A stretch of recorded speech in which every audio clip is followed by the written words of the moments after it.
Hola chicos, ¿cómo están? ¿Todo bien? Bueno, arrancamos la clase de insuficiencia renal aguda e insuficiencia renal crónica.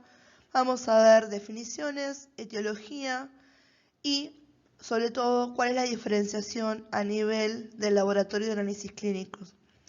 Les pido disculpas de la demora en grabar esta clase y también por la voz. Como ven, todavía no me recupero al 100% de la peste que me invadió estas últimas semanas. Así que bueno, es un poquito más raro de lo normal la voz, pero bueno, esperemos que se entienda todo. Bien chicos, comenzamos con insuficiencia renal aguda.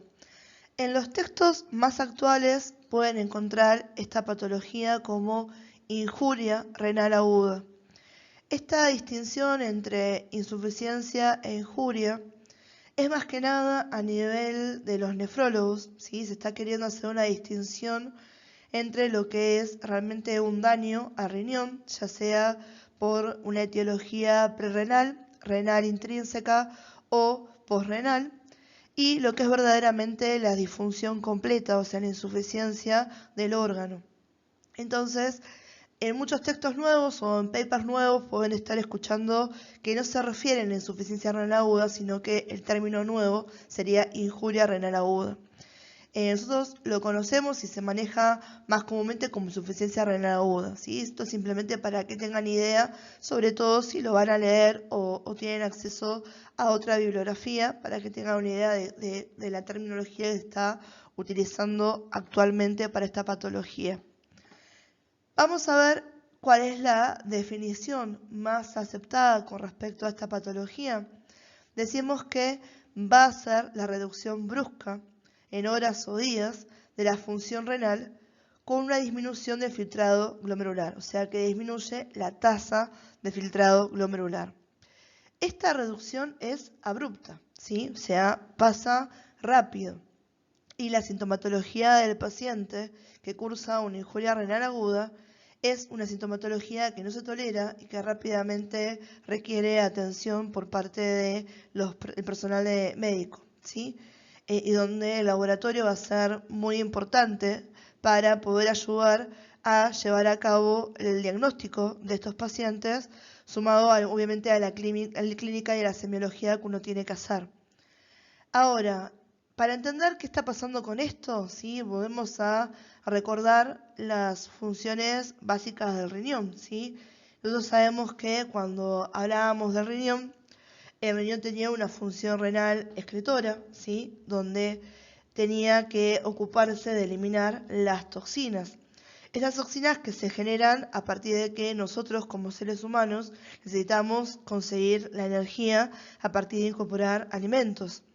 Y el proceso metabólico por el cual nosotros logramos obtener energía genera un montón de desechos que tenemos que eliminar. Por ejemplo, si comemos hidratos de carbono o lípidos, ¿sí? Sabemos que obtenemos ATP, ¿sí? O sea, la energía, obtenemos agua de origen metabólico y obtenemos dióxido de carbono. Bárbaro, el dióxido de carbono básicamente se ocupa el pulmón, ¿sí? Los pulmones de eliminarlo. Ahora, con las proteínas pasa otra cosa. Sabemos que a partir de las proteínas generamos un pool de aminoácidos, ¿sí? Con el cual podemos generar ATP, pero además al generar esos nuevos procesos para poder generar nuevas proteínas, nuevos productos a partir de esos aminoácidos que obtenemos de la dieta, se generan un montón de toxinas urémicas que tienen que ser eliminadas por el riñón, ¿sí? Sabemos que vamos a tener productos que son escorias nitrogenadas, que se metabolizan a nivel hepático, ahí se forma la urea y la urea, que es esa sustancia tóxica, se elimina a nivel del renal. O sea que el problema no es la acumulación de urea en sangre, el problema es la acumulación patológica, ¿sí? A nivel de esta disfunción de productos nitrogenados séricos, lo que se llama azoemia, que son estos escorias nitrogenadas, ¿sí? Marcamos la urea porque la urea es la que podemos medir. Hay un montón de otras cosas que en el laboratorio clínico diario no se miden, ¿sí? En cambio la urea sí la medimos. Ahora bien, si bien la urea elevada, ¿sí? Puede ser indicativo, ¿sí? Es una de las cosas que uno tiene en cuenta para la injuria renal aguda. El determinante por excelencia a nivel de lo que es el laboratorio de análisis clínicos es un aumento de la creatinina sérica, ¿sí? Ojo que no estoy hablando del clearance de creatinina, ¿sí? El clearance de creatinina nos va a servir mucho más para valorar al paciente con enfermedad renal crónica, ¿sí? No, o insuficiencia renal crónica, no al paciente con injuria renal aguda. Y atención con la creatinina, porque la creatinina, después la vamos a ver más adelante en la clase, ¿sí? Esto lo tienen en el Power, en las diapositivas un poco más para adelante, que la creatinina no aumenta directamente proporcional a la disminución de la tasa de filtrado glomerular, ¿sí? Sino que tengo una curva de aumento de la creatinina sérica. Eso es una cosa para tener en consideración desde entrada. Y otra cosa para tener en consideración desde entrada, que ya me interesa que vayan manejando, es volver a recordar de dónde viene la creatinina. Por lo tanto, yo no puedo establecer directamente el diagnóstico de injuria renal aguda en un paciente del cual yo desconozco el valor basal de creatinina que tiene ese paciente. Tengo que tener en cuenta si el paciente tiene obesidad, si es un paciente amputado, la masa muscular de ese paciente básicamente, ¿sí? No puedo comparar. ¿A qué voy con esto? Yo siempre les repito lo mismo, que uno tiene que ver siempre al paciente que tengo enfrente. ¿Sí? No voy a comparar la creatinina sérica normal que tiene una persona que pesa 35 kilos a una persona que pesa 92 kilos. ¿Sí? Imagínense que son kilos magros, no estoy hablando de 92 kilos de una persona con obesidad. ¿Sí? Imagínense un musculoso enorme, ¿sí? Y una persona de 35 kilos aproximadamente. Los valores normales basales de creatinina sérica no van a ser iguales, ¿sí? Entonces vamos a tener que prestar atención qué es lo que necesitamos a nivel diagnóstico para diferenciar injuria renal aguda. Pero estamos hablando de la creatinina, ¿sí? Eso márquenselo acá desde ahora, más allá que más adelante tienen la diferenciación diagnóstica y está pintado en amarillo. Ya de ahora incluso podrían ir haciéndose un tip que acá el aumento de la creatinina, ¿sí? Y esto, el descenso de la tasa de filtrado glomerular, son las dos cosas que más tenemos que tener en cuenta para el paciente, ¿sí? Eso a nivel de lo que es el laboratorio. Después, las repercusiones a raíz de que esté pasando esto en el paciente van a ser que hay una falla en regular la homeostasis, ¿sí? Por lo tanto, las presentaciones sintomatológicas del paciente generalmente tienen que ver más que nada con esto, con una alteración del equilibrio hidroelectrolítico, ¿sí? Sobre todo el manejo del sodio, el manejo del calcio, ¿sí? En la alteración del equilibrio ácido-base, vamos a ver que la mayoría de estos pacientes cursan con una acidosis metabólica, ¿sí? Ya esto ustedes lo vieron en fisiopatología y saben lo que complica al paciente tener alteraciones del pH, ¿sí? Esas son las cosas que uno va a ver más que nada con estos pacientes, ¿bien? Y para tener en cuenta otra cosa a nivel de lo que es el tiempo, que es importante la insuficiencia renal aguda o una injuria renal aguda, me dice que es en horas o días y sabemos que es en un tiempo menor a los 3 meses. Cuando las lesiones o cuando los desbalances, ¿sí? A nivel de laboratorio se sostienen por más de 3 meses, ya ahí podemos diagnosticar insuficiencia renal crónica o enfermedad renal crónica, ¿sí? Entonces, ese paso de menos a 3 meses, ¿sí? Que se dan horas y días, hasta 3 meses, es el periodo donde uno incurre o diagnostica insuficiencia renal aguda o injuria renal aguda. Tenemos algunas alteraciones que están relacionadas o asociadas a la injuria renal aguda. La primera que tenemos marcada tiene que ver con un criterio diagnóstico diferencial en raíz a la alteración que yo tenga de la diuresis del paciente. ¿Por qué les digo que eso tiene carácter diferencial? Porque yo puedo clasificar a la injuria renal aguda como oligúrica o como no oligúrica, ¿sí? Donde la no oligúrica puede ser un paciente que tiene una diuresis normal o incluso es una poliuria. La más común va a ser la injuria renal aguda o la insuficiencia renal aguda oligúrica, ¿sí? La oliguria depende del libro que ustedes enganchen para clasificarla. Está entre menor, una diuresis, ¿no es cierto?, menor a los 500 o a los 300 mililitros en 24 horas. Si nos hablan de anuria, es una diuresis menor a 100 a 50, ¿sí? Todo en 24 horas, ¿no? Porque la diuresis es en 24 horas. Cuando me dicen que la alteración, o sea, puede ser el que esté normal, en realidad no está alterado, estamos esperando que el paciente orine alrededor de 2 a 3 litros. Y una poliuria quiere decir que tengo una excreción de más de 3 litros de orina en 24 horas. Esto obviamente, ¿sí? ¿Es un criterio diagnóstico? Sí, pero no por sí mismo. Tiene que estar unificado o unido a las alteraciones que uno puede encontrar en la creatinina sérica. ¿Por qué les digo que esto no puede ser un criterio diagnóstico por sí solo? Porque tengan el ejemplo, no sé, ustedes también, o como me pasa a mí. Yo decía que puedo estar 6 horas sin orinar porque en un día no tuve consumo de agua. O más, tomo algún tipo de líquido que encima me deshidrata. ¿Sí? Hablamos del café, té, todas cosas que no tienen un efecto predominantemente diurético. Entonces, puede pasar un montón de tiempo donde no orine. Obviamente el volumen urinario va a ser mucho menor, esos 3 litros o 2 litros que uno esperaría de una diuresis normal.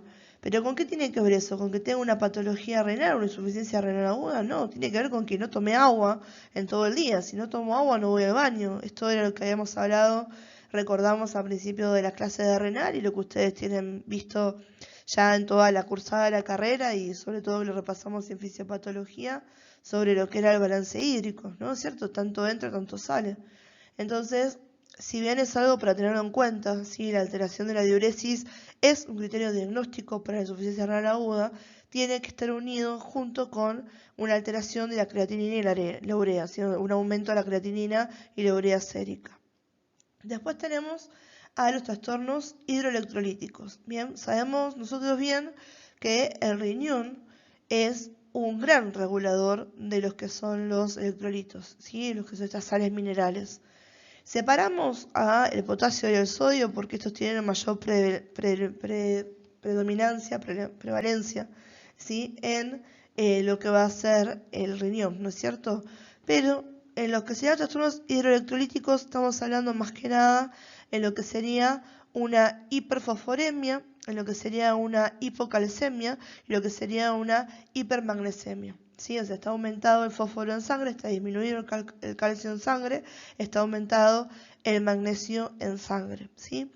Esto yo no se los marqué acá, simplemente se los nombro porque puede pasar que el paciente tenga estas alteraciones, pero marcar alteraciones de los valores séricos que uno tiene con el fósforo, el calcio y el magnesio están más relacionados con la injuria renal crónica o la enfermedad renal crónica que con la injuria renal aguda, ¿sí?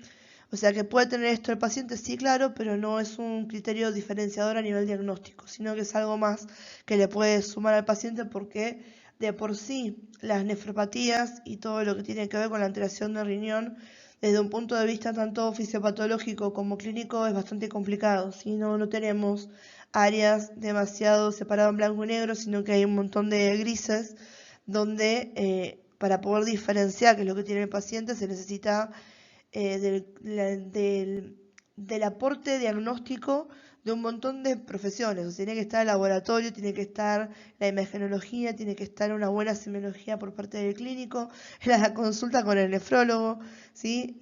La biopsia en algunos casos.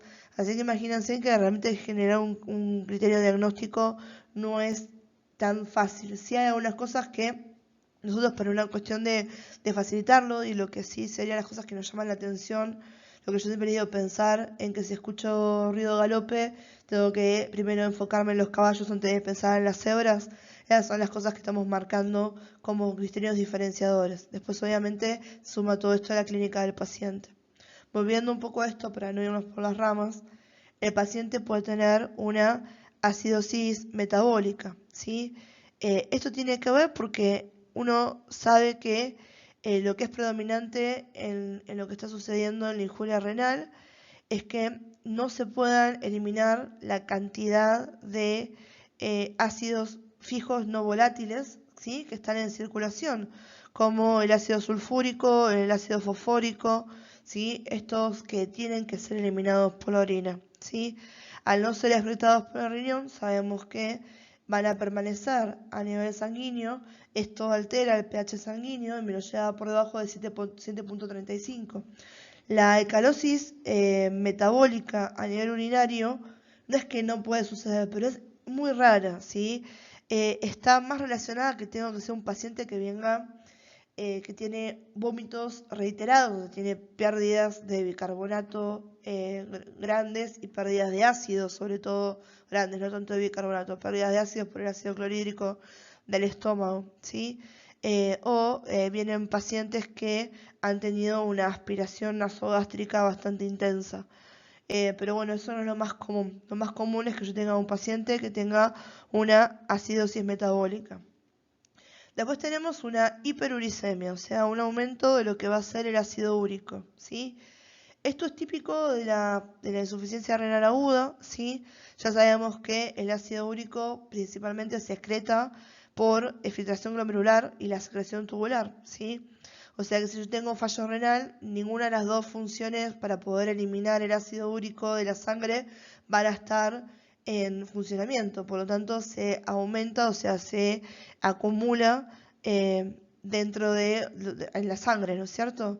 Ahora, esto de vuelta, ¿es algo que encuentro en la insuficiencia renal aguda? Sí. ¿Es algo que me sirve demasiado a nivel diagnóstico? No tanto, porque sabemos que la hiperuricemia tiende a ser moderada, ¿sí? O sea, no me supera a los 12 miligramos sobre decilitros, ¿sí? Y tiende a ser asintomático, o sea que no es algo que me genere demasiados problemas. Después tenemos algo que es importante, que es la hiperpotasemia, sobre todo, y la hiponatremia, ¿sí? Esto después vamos a verlo más en detalle, sobre todo si está relacionado la hiperpotasemia y la hipopotasemia con lo que va a ser la insuficiencia renal oligúrica o no oligúrica. Lo más común es que yo tenga hiperpotasemia y tenga hiponatremia, ¿sí? Esto tiene que ver con las pérdidas que estoy teniendo, realmente de sodio por orina, y que yo suelo tener, ¿sí?, daño a nivel de lo que van a ser las células, ¿sí? Lo que me lleva a que yo tenga ahora un aumento del potasio que está en circulación.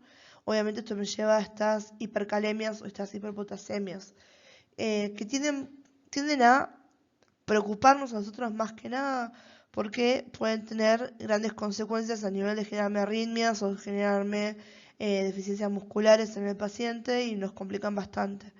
La hiponatremia está relacionada con un montón de trastornos a nivel de que el paciente va a tener edemas, ¿sí? Va a tener patologías relacionadas a esta alteración de uno de los elementos de regulación de la presión osmótica, ¿sí? Pero bueno, esto entonces, para tener en cuenta de esta diapositiva, lo más importante tiene que ser con las alteraciones del flujo urinario, porque tienen que ver a nivel diagnóstico, que recuerden acidosis metabólica, es lo más común en injuria renal aguda, ¿sí? Recuerden hiponatremia, recuerden hiperpotasemia, ¿sí? Y recuerden hiperuricemia, ¿sí? Vamos a hacer foco en algunas de estas particulares más adelante. Pero bueno, por lo menos para que tengan una idea del cuadro clínico en general con las alteraciones que uno puede medir en laboratorio. Acá tenemos otra diferencia para remarcar con lo que va a ser la enfermedad renal crónica. Vamos a ver que uno dice fundamentalmente que la injuria renal aguda, la insuficiencia renal aguda, es un proceso reversible. Cuando uno la diagnostica, ¿sí?, y diferencia la etiología, hay grandes diversidades terapéuticas que uno puede tomar frente al paciente, ¿sí? Desde suministrarle líquidos, ¿sí?, para aumentar lo que es la volemia y aumentar la perfusión que tiene el riñón, de administrar medicamentos, ¿sí?, para poder tratar lo que sería el daño del parénquima renal, a eliminar obstrucciones, ya sea por cateterismo o por nefrostomías del riñón para evitar, ¿sí?, este aumento de las presiones que me lleve a una deficiencia de la cantidad de orina que produce el paciente y la consecuencia de injuria renal aguda o lesión renal. pero si bien sabemos que la ira, si en la mayoría de los casos se resuelve y vuelve a la normalidad, no nos quedamos únicamente con este concepto, sino que sabemos que está asociada en una gran mayoría a lo que es mortalidad, ¿sí? Sobre todo en el paciente que está internado, ¿sí? Aparece de los pacientes que yo tengo internados, esto obviamente no me interesa a nivel de lo que es evaluación, sino simplemente es un dato de color, de un 5 al 30% de los pacientes que están hospitalizados terminan haciendo una injuria renal aguda, o sea que tiene que ver por las comorbilidades que se asocian a la insuficiencia renal aguda, con la administración de los medicamentos, ¿sí? Con la falta de acceso a veces a lo que es la ingesta de líquidos. Entonces hay un montón de cosas que me pueden llevar a la insuficiencia renal aguda en un paciente hospitalizado, donde ya tengo complicaciones de base que hacen más difícil el tratamiento. Por eso es que está más asociada a mortalidad, ¿sí? También puede ser que no sea diagnosticada a tiempo, puede ser, como les dicen en el Power, una insuficiencia renal aguda fulminante. Y hayamos visto que como criterio de definición de esta patología se daba en días, horas, ¿sí? Pero podía progresar hasta unos 3 meses, ¿sí? Entonces, ¿qué pasa cuando la insuficiencia renal es sostenida? Cuando tengo ahora que pasaron 4 semanas, el paciente sigue estando con esto, bueno, ya me llama la atención, tengo que estar monitoreándolo, pasan 4 semanas más, sigo viéndolo, cuando ya piso los 3 meses, ¿sí?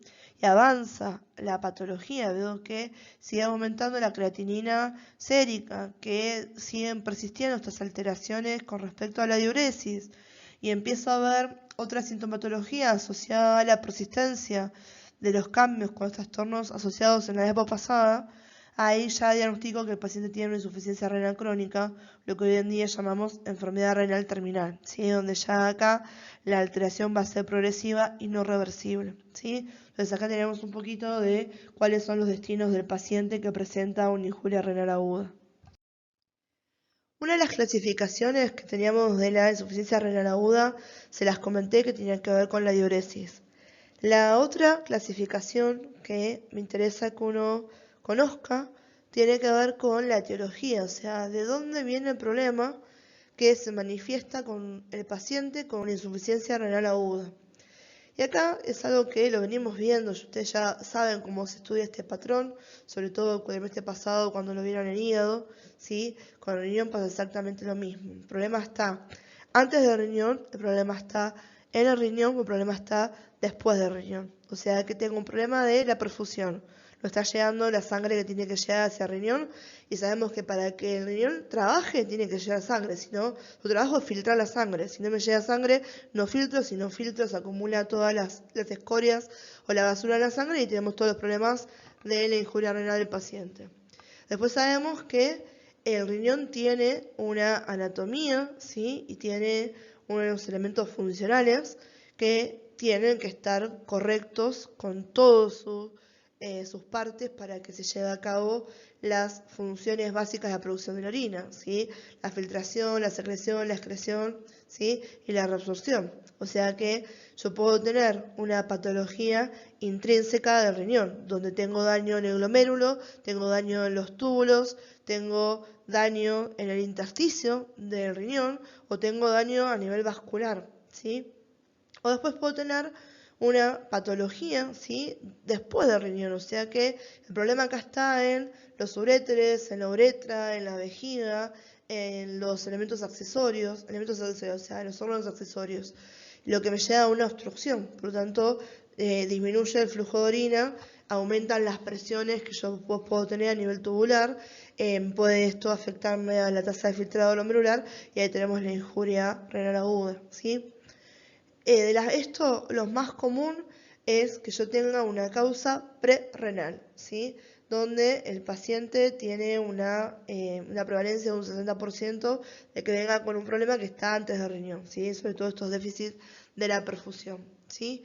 Esa hipoperfusión puede ser debido a una isquemia que va a ser generalizada, o sea, un paciente que tiene un shock, ya sea un shock hipovolémico, cardiogénico, anafiláctico, ¿sí? Es algo que me lleva a que tenga un déficit en la cantidad de perfusión sanguínea a nivel del cuerpo general, o puede ser una isquemia localizada, donde yo tengo un problema a nivel de la arteria renal.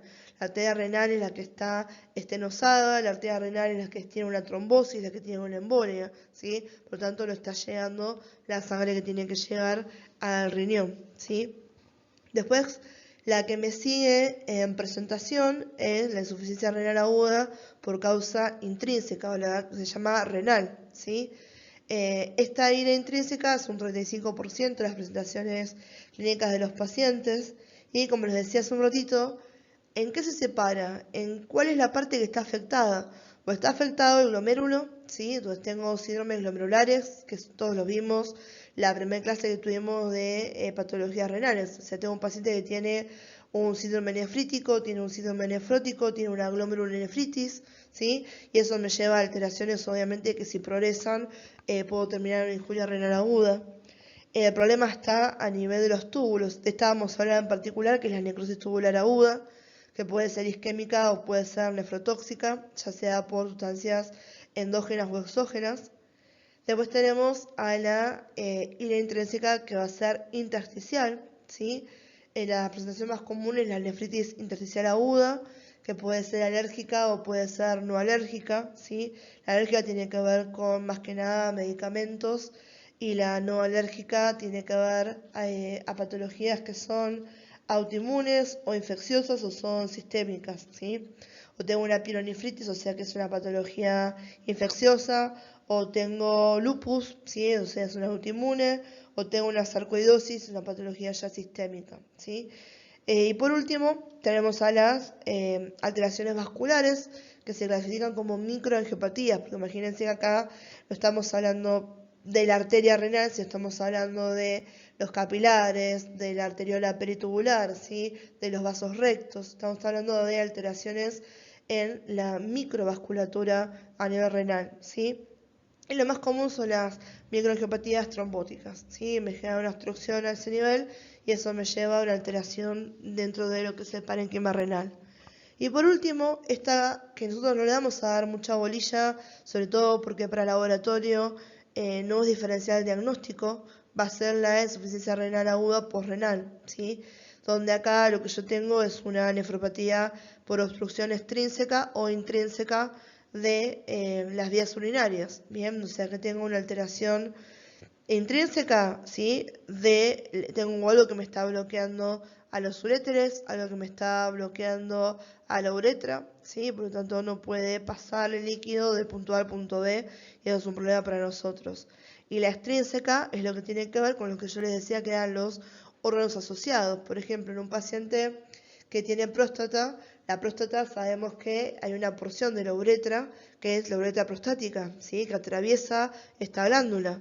Si el paciente tiene una prostatitis, que es una inflamación de la próstata, o tiene una hiperplasia prostática benigna, la próstata aumenta de tamaño, comprime a la uretra, y de esta manera disminuye el flujo urinario, ¿sí? Es una obstrucción, sí, pero tiene un problema ahí las vías renales, no, es algo asociado a los órganos que están adyacentes o cercanos por relación.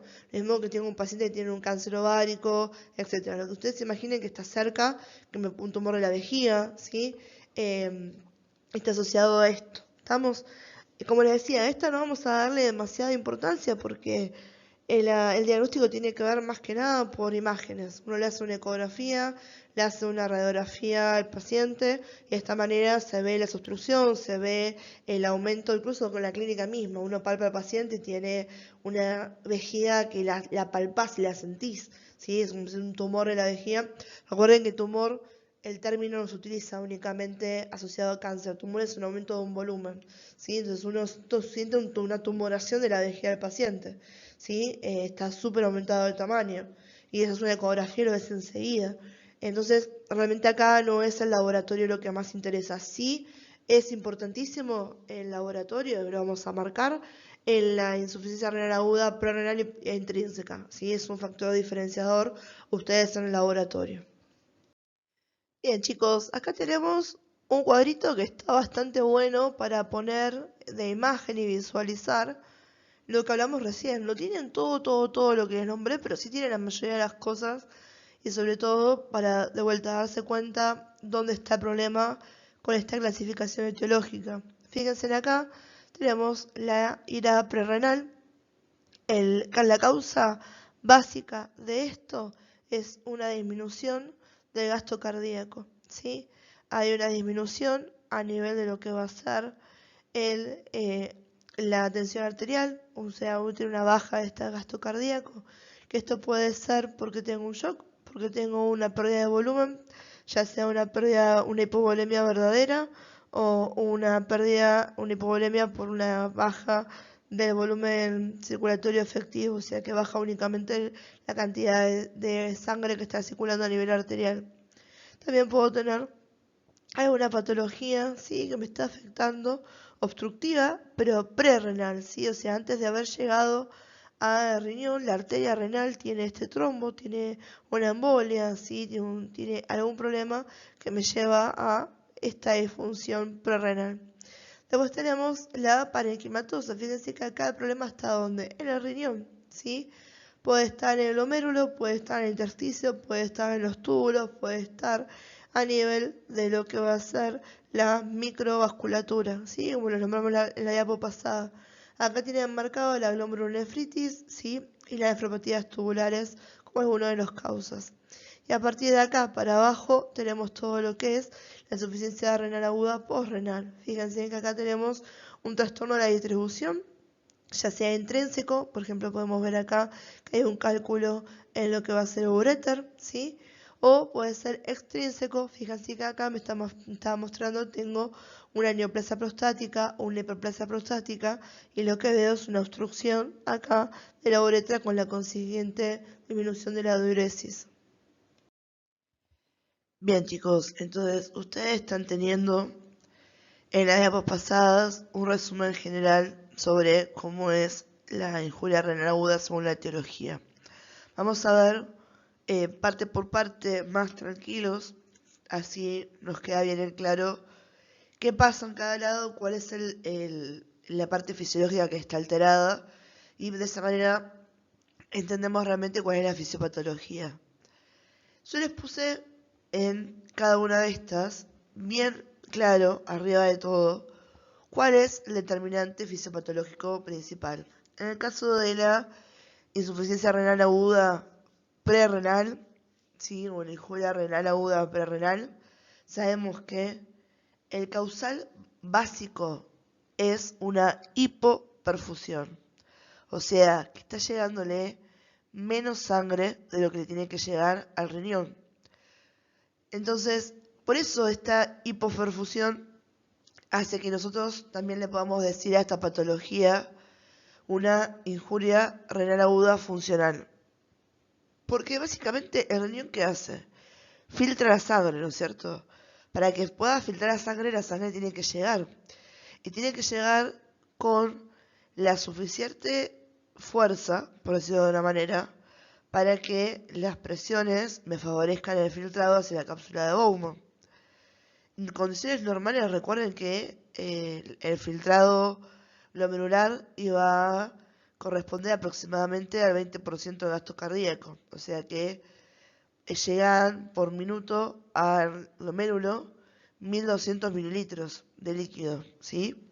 De eso, un 50% era plasma, por lo cual, si uno habla únicamente de lo que es líquido, ¿sí? No solamente de sangre, ponele. Vamos a hablar de que tenemos unos 600 mililitros. Y esos 600 mililitros de plasma solamente se filtra el 20%, que corresponde a 120 mililitros minutos, que ese es el valor de filtrado, la tasa de filtrado normal. Ahora, cuando yo tengo una hipoperfusión, llega menos sangre al lugar, se está filtrando menos de 120 mililitros minutos ya de entrada, tengo un descenso de la tasa de filtrado glomerular y eso es básicamente la definición de insuficiencia renal. ¿Sí? ¿Se acuerdan que empezaba con eso? Y a partir de que la tasa de filtrado no es la que corresponde, empieza a haber una acumulación patológica en sangre de sustancias que deberían estar en la orina, particularmente la urea y la creatinina, ¿sí? Sobre todo la creatinina. Entonces, ¿qué es lo que me lleva a la hipoperfusión? ¿Sí? Acá está la parte ahora de entender realmente qué es lo que está pasando. Entonces, una de las cosas principales, y con las primeras que arrancamos, es que lo que me lleva a una hipoperfusión es que el paciente tenga una hipovolemia, ¿sí? O sea que disminuye, ¿sí?, la cantidad de sangre que tiene ese paciente. Cuando uno habla de la hipovolemia, ¿sí?, podemos hablar básicamente con la hipovolemia, puede ser o verdadera o puede ser una disminución del volumen circulatorio efectivo. O sea, estamos hablando de que tengo una disminución del volumen de sangre arterial particularmente, no del circulatorio en total. Porque además de por dónde filtra, porque llega la sangre por la arteriola aferente. O sea que también es relevante que yo haga esa distinción. Cuando uno habla de una hipovolemia verdadera, ¿sí?, ¿de qué estamos hablando? Tengo una hemorragia, por ejemplo, ¿sí? Se me está desangrando el paciente. Tengo una pérdida insensible, ¿sí? Pierdo líquido masivamente a través de la piel. Puede pasar con un quemado, ¿sí? Con un quemado en una superficie importante del área corporal. Puedo tener esto cuando tengo un paciente que tiene un déficit gastrointestinal también importante, o sea que está teniendo vómitos o diarrea masiva, se pierde un montón de líquido, ¿sí? Entonces, o tengo captaciones hacia el tercer espacio, o sea, tengo ahora derrames, ¿sí?, edemas masivos, porque tengo, ¿sí?, patologías que me llevan para eso. Entonces, esas son hipovolemias verdaderas. Estoy teniendo una distribución patológica del líquido desde el compartimento intravascular hacia algunos otros compartimentos de los líquidos. Ahora, cuando hablamos de que la hipovolemia es por un déficit del volumen circulatorio efectivo, ¿sí?, ahí, por ejemplo, entra patologías como la disminución del gasto cardíaco. Tengo un paciente que tiene una insuficiencia cardíaca. Cuando yo tenía un paciente con insuficiencia cardíaca, ¿qué estaba pasando básicamente? No tenía la capacidad, sus ventrículos, de poder hacer la contracción y de esta manera eyectar la sangre por lo que van a ser las arterias. Entonces, claramente, ahora lo que pasa con eso es que yo tengo un déficit del volumen circulante en arteria y tengo una congestión retrógrada, generalmente, hacia el sistema venoso. Si se acuerdan esto en fisiopatología, vieron los mecanismos cuando hablamos de alteraciones del metabolismo hidrosalino. Y habíamos hablado de que una de las cosas que me aumentaba la presión hidrostática a nivel capilar cuando tenía una insuficiencia cardíaca, ¿sí? Y tenía ahí edemas en los miembros, si la insuficiencia cardíaca era a la derecha, o tenía un edema pulmonar si la insuficiencia cardíaca era a la izquierda, ¿sí? Las arterias nacen de los ventrículos, o sea que cuando tengo una insuficiencia cardíaca, disminuye la cantidad de sangre que tengo en arterias y aumenta el volumen que tengo en las venas, ¿sí? Entonces, ¿qué disminuye? El gasto cardíaco.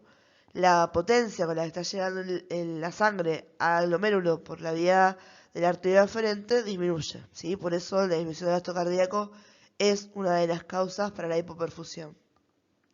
La otra que está relacionada con las hipovolemias que tiene que ver con una disminución del volumen circulatorio arterial son los síndromes hepatorrenales.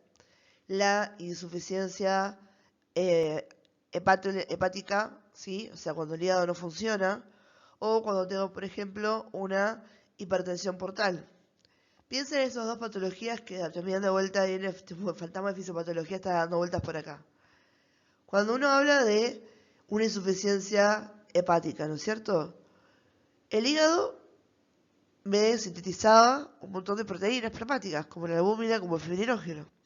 O sea que si el hígado no hace lo que tiene que hacer, no voy a tener la suficiente albúmina, por ejemplo, en nivel plasmático para mantener la presión oncótica.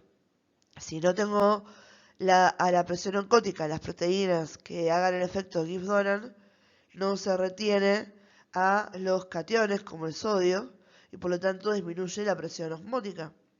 Cuando tengo disminuida la presión osmótica y la presión oncótica a nivel del capilar, lo que pasa es que favorece la presión hidrostática. Y eso me favorece a fugas desde el espacio intravascular hacia el intersticio. Bien, entonces baja la volemia que yo tengo a nivel circulatorio. Y si yo tengo un paciente con hipertensión portal, literalmente la porta, que es una vena, ¿no es cierto? Y tengo una hipertensión. Tengo una obstrucción, o sea que no va a estar bien el volumen circulante a nivel arterial porque todo el volumen grande de sangre está congestionado, está acumulado a nivel de la porta, ¿sí? Entonces, un síndrome hepatorenal, bien, ya sea insuficiencia eh, hepática o tenga hipertensión portal, me están hablando de que me disminuye la perfusión. Lo mismo que tenga insuficiencia cardíaca, disminuye el gasto cardíaco.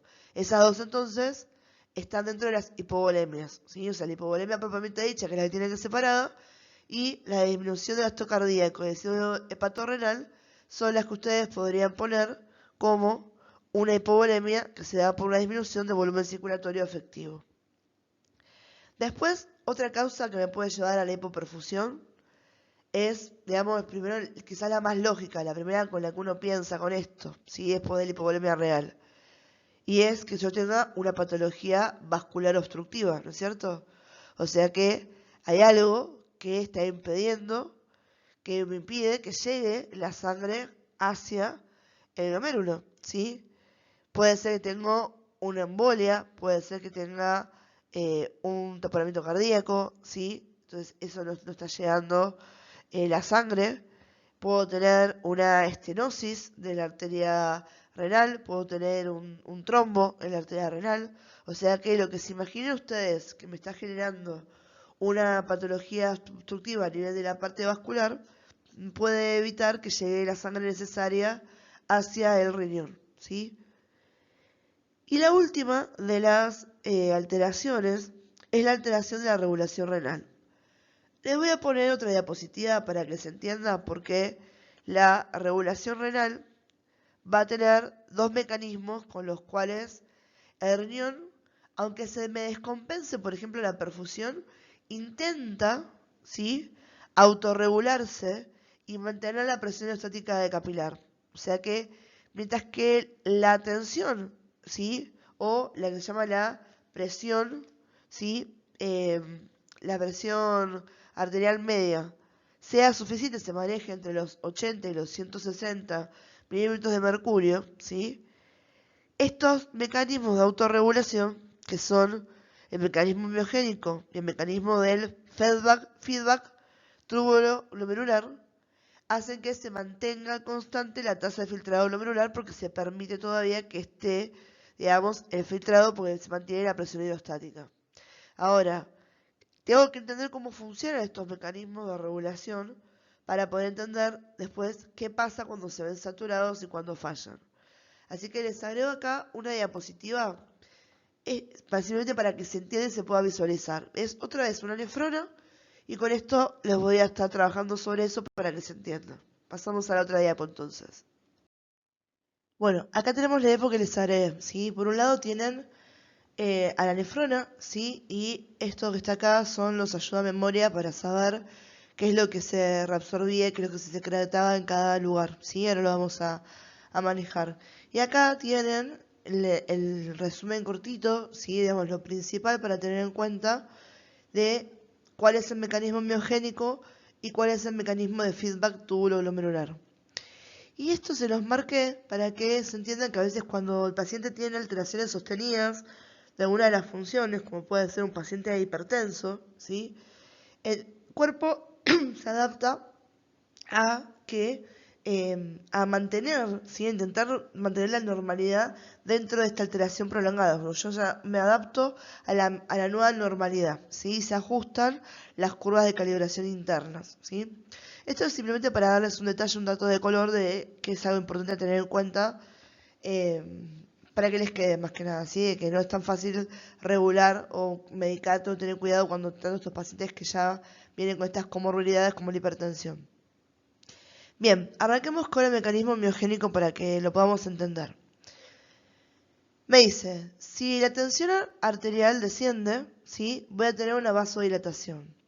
Entonces, si la arteriola aferente sensa que la cantidad de sangre que está llegando acá es baja, ¿sí? Esta hace una vasodilatación. Cuando hago esa vasodilatación, lo que estoy haciendo es aumentar el flujo sanguíneo glomerular. Por lo tanto, voy a mantener una constancia del filtrado, ¿sí? Entonces, siempre y cuando yo más o menos me mantenga, que el paciente que no se ponga hipotenso, ¿sí? Que no esté por debajo de los 80, esto en un paciente normal, digamos, este mecanismo funciona. ¿Estamos? Ahora, si yo me pongo demasiado hipotenso, ¿sí? En el caso de que tengo, por ejemplo, una hemorragia masiva, en la insuficiencia cardíaca, en el caso de un paciente que está en shock, este mecanismo de regulación falla, ¿sí? O sea que es necesario que tenga por lo menos la constancia a nivel de la presión media arterial. ¿Estamos? O presión arterial media. Entonces, la segunda oportunidad, o sea, la segunda cosa que puede pasar es que aumente la tensión arterial, ¿sí? O sea que me estoy llegando hacia un 160. Bien, estoy yendo desde el 80 hasta el 160, ¿sí? Cuando yo estoy en este punto, pero todavía dentro de la línea, ¿qué pasa? De vuelta, la arteriola aferente, por eso es un mecanismo miogénico. Acuérdense que teníamos la túnica media muscular. Acá, la arteriola aferente sensa que hay un aumento de la tensión arterial y empieza a liberar y aumentar la concentración de calcio intracitoplasmático. Ahora, el calcio, ¿sí? Como bien recordamos, es necesario para la contracción muscular.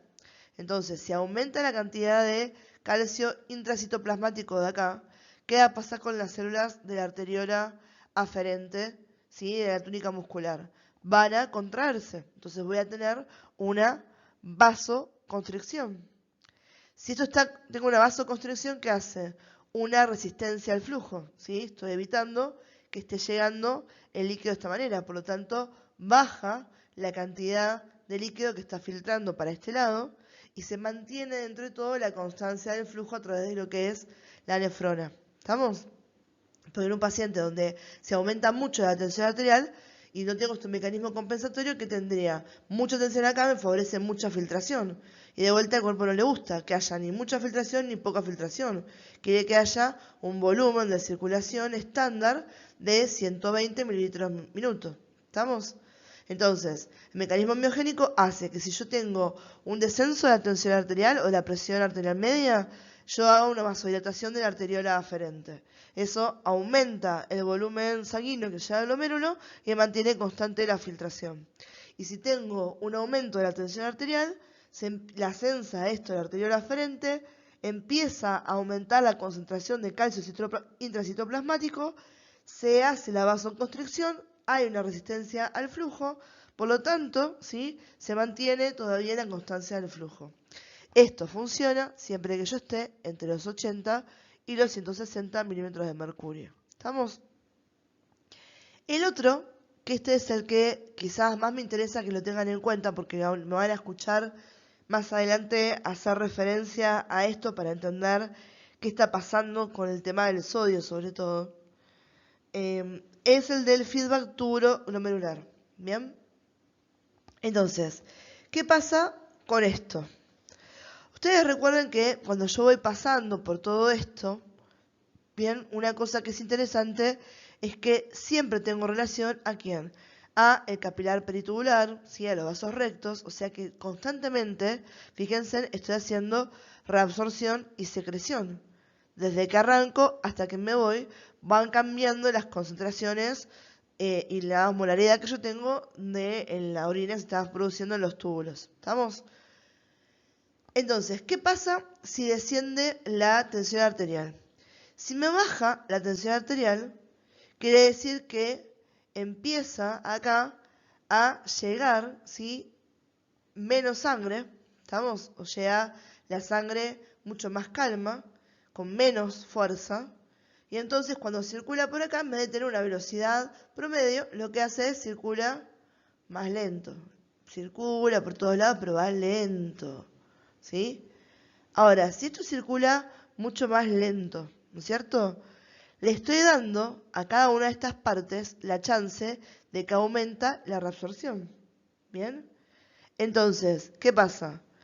En este túbulo contorneado proximal, uno ya naturalmente reabsorbe sodio y cloro, entre otras cosas, ¿no es cierto?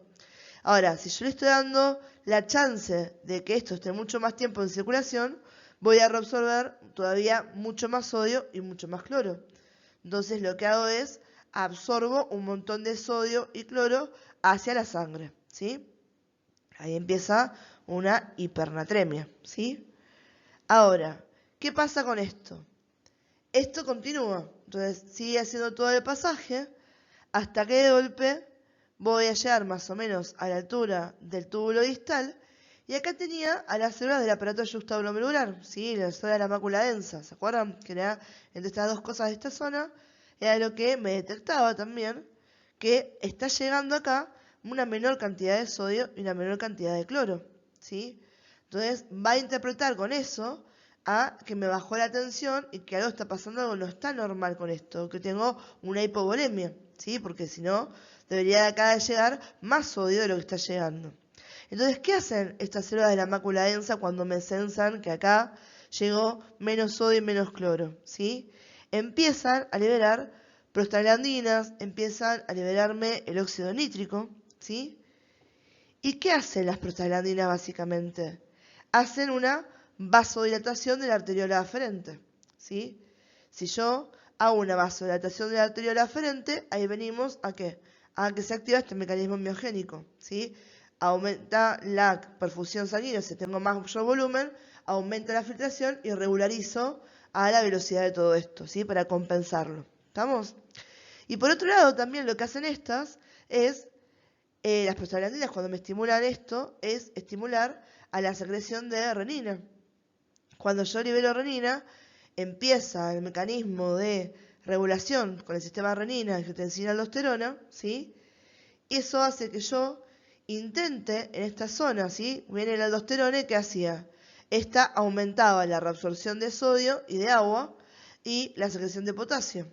Entonces, en ese caso, ahora voy a intentar volver a reabsorber, aunque sea poquito acá, la mayor cantidad de sodio y agua que pueda de esta manera, ¿sí? Entonces, en estos casos, estoy compensando y estoy llevándome un montón de sodio para la sangre. ¿Estamos? Y de esa manera aumenta la absorción de sodio y cloro y yo intento de vuelta mantener la compensación del flujo, ¿sí? Que yo tengo en la nefrona. ¿Bien? Entonces eso sería el mecanismo miogénico y el feedback túbulo glomerular, ¿sí? Ahora, ¿por qué les decía que obviamente esto funciona cuando yo me manejo entre una tensión promedio entre los 80 y los 160? ¿Estamos? Entre la mínima y la máxima más o menos de la presión sistólica y diastólica. Ahora, en condiciones normales, un paciente, si está por debajo de los 80, está hipotenso, si está por arriba de los 160, está hipertenso, ¿sí? Aguarden que a partir de los 140 ya me empieza a preocupar y por arriba de 160, ahí sí ya es hipertensión hecha de derecha. Ahora, en ese paciente, ¿no es cierto? Cuando baja por debajo de los 80, yo ahí sí lo puedo clasificar como hipotenso y en ese caso, ahora sí me interesa poder regularlo con medicamentos, por ejemplo. ¿Estamos? Ahora, en los pacientes que están hipertensos, ¿sí? Lo que me pasa es que esta curva está desplazada. Si viene una paciente, ¿no es cierto? Y yo le tomo la tensión. Y cada vez que le tomo la tensión siempre tiene, ¿sí? Está hipertensa, tiene tensiones arteriales por arriba de los 160. Y un día me viene con 80, ¿sí? Con 80 no está normal. Con 80 estoy normal yo que no tengo tensión, no estoy hipertensa. Esa mujer que siempre, o ese hombre, ese paciente, que siempre está por arriba de esta escala, con los 80 ya está hipotenso, ¿sí? No es la normalidad esta la nuestra. Entonces está desplazada la curva. Su mecanismo de regulación, ¿sí? Se activa más elevadamente. Entonces, yo lo que hago cuando viene ese paciente, lo medico, ¿sí? Rápidamente y le bajo la tensión arterial bruscamente, lo que hago es lo puedo llevar yo como médico a la insuficiencia renal aguda, porque lo voy a hipotensar a la miércoles, ¿sí? Se me va a desregular todo esto que está acá, y en ese caso va a tener una injuria renal aguda, porque va a estar alterada, ¿qué cosa? La tasa de filtración, va a disminuir bruscamente, ¿sí? Entonces muchas veces también te pasa que te llegan pacientes que están descompensados por estas cosas, o si tienen se equivocan con la medicación y toman más medicación para la atención de lo que tienen que tomar, o vienen por otro problema y no se dan cuenta los profesionales de salud de este tema y los medican y le bajan la tensión bruscamente, ¿sí? En este caso yo no es que no lo tengo que tratar al paciente hipertenso, pero la tengo que bajar e ir regulando la tensión arterial en un periodo de tiempo, ¿sí? En unos largos meses. Porque si no, no le voy a dar tiempo a que se ajusten y se vuelvan a la normalidad estas curvas de calibración que permiten que el cuerpo tenga estos mecanismos que le dan autorregulación y sostenida y permiten que yo pueda sostener funciones vitales como esta, la del riñón. ¿Estamos? Entonces, si uno le dice que tengo un paciente, ¿sí? Que tiene una hipoperfusión, ¿sí? La hipoperfusión me puede llevar, ¿sí? Se puede relacionar porque estos mecanismos no funcionan. Si no funciona el mecanismo miogénico, no funciona el mecanismo de feedback tubulo-glomerular, eso me puede llevar, obviamente, a que pierda esta regulación que tengo de este sistema y de esa manera el paciente me entre en injuria renal o insuficiencia renal. Seguimos con la siguiente causa etiológica de la insuficiencia renal aguda, que es el daño intrínseco, ¿sí? O sea, esta es la insuficiencia renal aguda, la injuria renal aguda, ¿sí? Que es renal, o sea, está en el riñón el problema, ¿bien? No está antes ni está después. Ahora, el tema es, ¿está en el riñón dónde? ¿Sí? Tengo un daño de estructuras, pero bien sabemos, puede ser un daño a nivel vascular, puede ser un daño a nivel tubular, puede ser un daño a nivel del intersticio, puede ser un daño a nivel de lo que va a ser el glomérulo, ¿estamos? Y dependiendo de cada lugar donde está el problema, el tipo de causa que me lleva para eso. O sea, está bien, todo se resume en que tengo un daño estructural, ¿sí? El tema es que la etiología va en qué parte específicamente está el daño. Yo se los nombro rápidamente otras cosas, pero lo que me interesa que ustedes conozcan, porque es la causa más común de esto, es la necrosis tubular aguda, ¿sí? Ese es el más importante y además tiene relevancia en el laboratorio, ¿sí? Con el examen de orina, ¿sí? Uno los ve, vemos los cristales, además. Entonces es bastante interesante para conocerlo porque es un diagnóstico diferencial entre esto, ¿sí? Entonces, saquémonos de encima primeros a las que son las rápidas, ¿sí? Me dice, puedo tener una alteración vascular, ¿cierto? Una vasculitis, una hipertensión arterial maligna, puedo tener una sustancia vasoconstrictoras, algo que me lleva a que se altere la parte vascular relacionada a todo lo que es el riñón, ¿sí? Generalmente cuando uno quiere buscar la etiología de qué pase esto, uno tiene microangiopatías trombóticas, ¿sí? Viene un paciente que tiene un síndrome urémico hemolítico, viene un paciente que tiene una púrpura trombocitopénica trombótica, ¿sí? Tiene algo que me está alterando la parte vascular. Obviamente, si se altera la parte vascular, está alterada la arteriola aferente, la arteriola deferente, ¿sí? De esa manera empieza a estar alterado todos los mecanismos que yo tengo para esto, ¿sí? Para la función normal del riñón. Cuando hablamos de las alteraciones vasculares, podemos pasar después también a específicamente que se altere el glomérulo, ¿sí? O sea, no son los vasos renales, sino que es el glomérulo básicamente el que está afectado. Y ahí tenemos los síndromes glomerulares que ya los vimos en la primera clase. Tengo un paciente que tiene un síndrome nefrítico, tengo un paciente que tiene un síndrome nefrótico, tengo un paciente que tiene una glomerulonefritis aguda, ¿sí? Entonces, de esa manera yo voy a ver que el paciente presenta un síndrome glomerular. Cuando lo veo en el laboratorio, se me caracteriza por proteinuria, se me caracteriza por hematuria, ¿sí? De origen glomerular. Y voy a ver cilindros hemáticos y glóbulos rojos dismórficos cuando estoy analizando eso. a diferencia de, por ejemplo, cuando yo tengo hematuria, pero que en este caso es porque se da por daño epitelial más abajo, ¿sí? En los uréteres, la uretra, etc. Entonces, fíjense que con lo que les comenté recién, proteinuria y hematuria, dependiendo cuál es la que tengo de prevalencia, pueden separar en el nefrótico o en el nefrítico, ¿sí? Entonces, eso es lo que estábamos hablando con qué pasa con el glomérulo, ¿sí? Cuando yo hablo particularmente, perdón, de la patología intersticial, en ese caso, la más común es la nefritis intersticial aguda, ¿sí? O sea, es una nefritis, es una inflamación, ¿sí? De la nefrona y del intersticio donde está esa nefrona. ¿Qué pasa? Con la inflamación que voy a tener, se aumenta, está inflamado el intersticio, ¿sí? El área donde está inserta las nefronas. Voy a empezar a tener una compresión tubular, ¿sí? Cuando empieza a comprimir a los túbulos, empieza a aumentar la presión intratubular y desciende la tasa de filtrado glomerular, ¿sí? Porque tengo la resistencia a la filtración. Entonces, tengo como incompetencia las presiones. Entonces desciende la tasa de filtrado glomerular. Y ese es uno de los principios de la insuficiencia renal, ¿no es cierto? La nefritis intersticial aguda es la que yo les había comentado rápidamente, que podía ser alérgica o no alérgica. Alérgica, sí, es cuando yo le doy al paciente generalmente un fármaco y me hace este efecto, ¿sí? Es un paciente que toma AINES, los antiinflamatorios no esteroides, ¿sí? Es un paciente que toma antibióticos, es un paciente que toma diuréticos, es un paciente que le da el omeprazol, ¿sí? Entonces, cualquiera de estos me puede llevar a una inflamación de el intersticio. ¿Sí? En la alérgica, yo voy a tener un paciente que va a tener oliguria, ¿sí? O sea, desciende la cantidad de producción de orina diaria que tiene en 24 horas. Puede tener fiebre, ¿sí? Y vamos a ver que tiene eosinofilia, ¿sí? Y tiene eosinofiluria, ¿bien? Y además puede presentar rash cutáneo.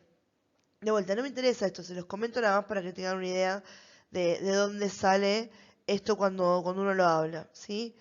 Y cuando es no alérgica, podría ser infecciosa, podría ser autoinmune o podría ser sistémica. O sea que es una causa diferente a que yo tenga una sustancia en el medio que me esté llevando a esta patología, ¿sí?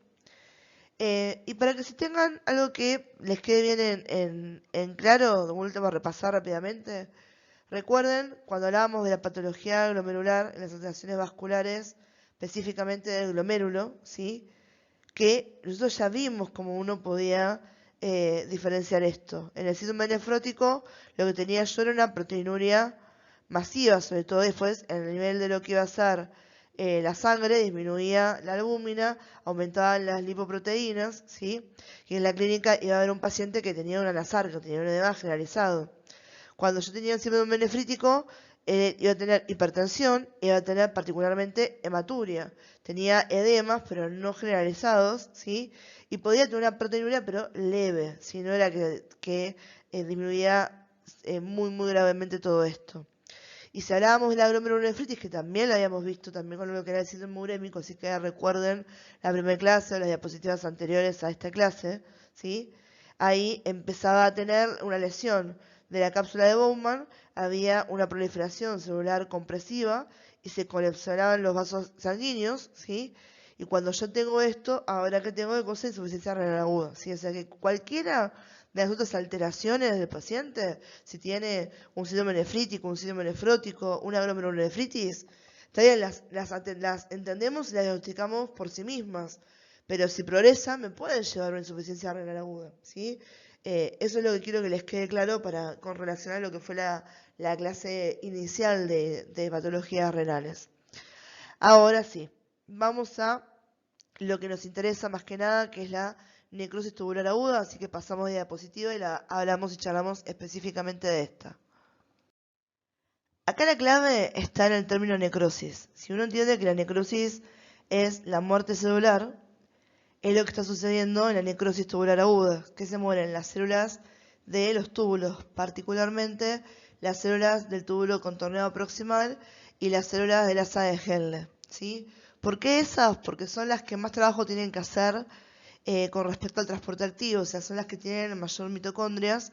Entonces, cuando empieza a haber carencias de perfusión sanguínea sostenidas en el tiempo, o sea, una isquemia sostenida, o que viene a raíz de una patología prerrenal, ¿sí? Pero que se mantiene en el tiempo y se mantiene esta hipoperfusión sostenida, me puede llevar a la necrosis, o sea, puede progresar hacia una necrosis tubular aguda y que ahora me cambie la clínica del paciente, me cambie el diagnóstico del paciente porque voy a ver otras cosas relacionado a que ahora la lesión está en los túbulos en el epitelio, ¿sí? Y se lesiona estas porque, bueno, como les digo, como tiene mayor mitocondria, cuando tengo estos déficits a nivel de la perfusión y de las nutrientes que tienen que llegar y demás, se mueren mucho más rápido. ¿Estamos? Y eso además me altera, y es el funcionamiento básico de la alteración de esta patología. Ahora, cuando uno empieza a hablar de esto, ¿sí?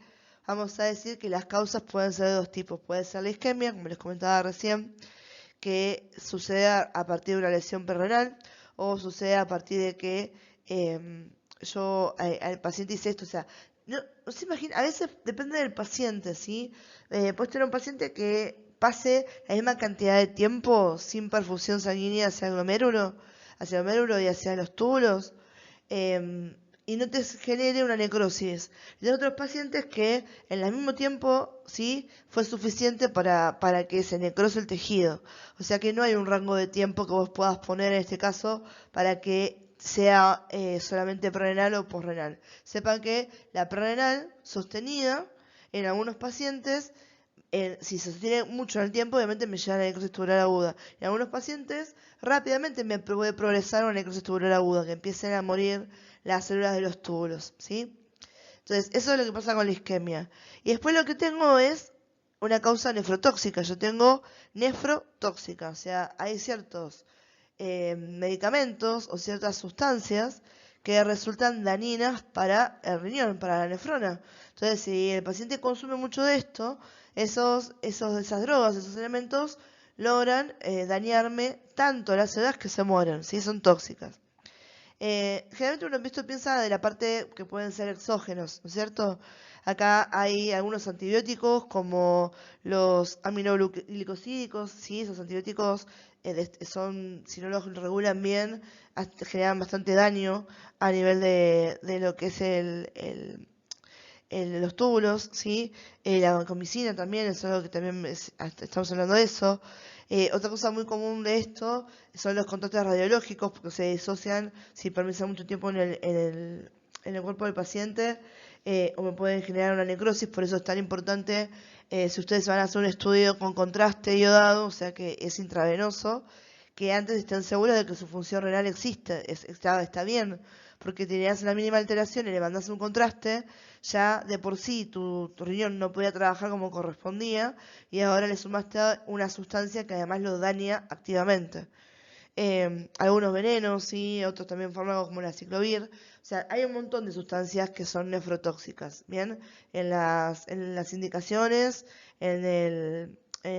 uno tiene que tener cuidado con esto cuando las indica para el paciente, y por eso yo les vengo repitiendo siempre, les insisto todo el tiempo, que no se automediquen porque no conocen todas las interacciones que hay con respecto a la farmacología y a la farmacocinética. Bien. Y después otro que es interesante, porque es interesante para nosotros también en el laboratorio y entender qué variación me puede llevar también a desentrañar qué datito me puede llevar de un caso clínico a entender esto. Pueden ser causas endógenas, ¿sí? Un aumento de la bilirrubina directa, ¿sí? Por arriba de los 20 miligramos sobre decilitros que tengo, ¿sí? Un aumento del ácido úrico, que a veces esto pasa cuando se empiezan a lisar algunos tumores o se producen muchas proteínas, ¿sí? Aumenta el ácido úrico. Y algo interesante, ¿sí? Ustedes creo que en el campus en su momento, las profes anterior, Silvia o Victoria, que estaban dando las clases de validación clínica, les habían subido un paper de un caso clínico específico que les hablaba de radiomiólisis, ¿sí? Radiomiólisis o radiomiólisis. Y eso es interesante porque una forma de detectar y diferenciar que lo que le pasa al paciente es una necrosis tubular aguda es tan sencillo como en la tira reactiva, de golpe veo que tengo aumentada, me da positivo para la hemoglobina, pero me da negativo para los glóbulos rojos. O sea, no encuentro glóbulos rojos en orina, pero encuentro un montón de hemoglobina, quiere decir que está sucediendo la lisis de los glóbulos rojos en el paciente, ¿sí? Y la radiomiólisis, estamos hablando ahí, aumenta la mioglobina, ¿sí? En este caso porque tengo, ¿qué cosa? Destrucción de las células musculares masiva, ¿no es cierto? Un traumatismo severo hacia el músculo. Entonces, el aumento de la hemoglobina, el aumento de la mioglobina son generalmente asociadas a que me lleven a esto que es una lesión renal aguda por nefrotoxicidad, ¿sí? En este caso, endógena. ¿Estamos? Entonces, ya sea por un lado o por el otro, tengo una lesión renal aguda que se caracteriza porque tengo efectos vasculares hemodinámicos, o sea, obviamente voy a tener después el intento de compensación y demás, pero lo más interesante de acá es que voy a tener una lesión tubular. En la lesión tubular, y entender que tengo la muerte de estos epitelios, es que podemos entender después cómo es que diferencia la clínica, ¿sí? Fíjense en que si está lesionado el epitelio, ¿no es cierto? Está lesionado, como están viendo ahí en la diapositiva, el túbulo contorneado proximal. El túbulo contorneado proximal era el encargado de reabsorber la mayor cantidad de sodio. Entonces, no lo puede hacer. O sea, pasa el sodio, ¿sí? Y no lo reabsorbo en el túbulo contorneado proximal. Y sigue todo el recorrido y llega al túbulo contorneado distal, donde tenía los mecanismos de acción que incitaban a que yo reabsorba más sodio.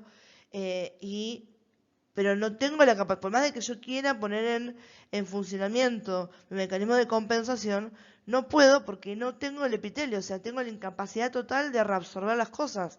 No pasa porque está roto el epitelio, las células no funcionan, ¿sí? Entonces voy a perder un montón de sodio en la orina, ¿sí? Entonces, si ustedes se fijaban, a diferencia de la que era la prerrenal, ¿sí? En la prerrenal yo tenía la actuación de los mecanismos compensatorios y me permitía a mí reabsorber un montón de sodio.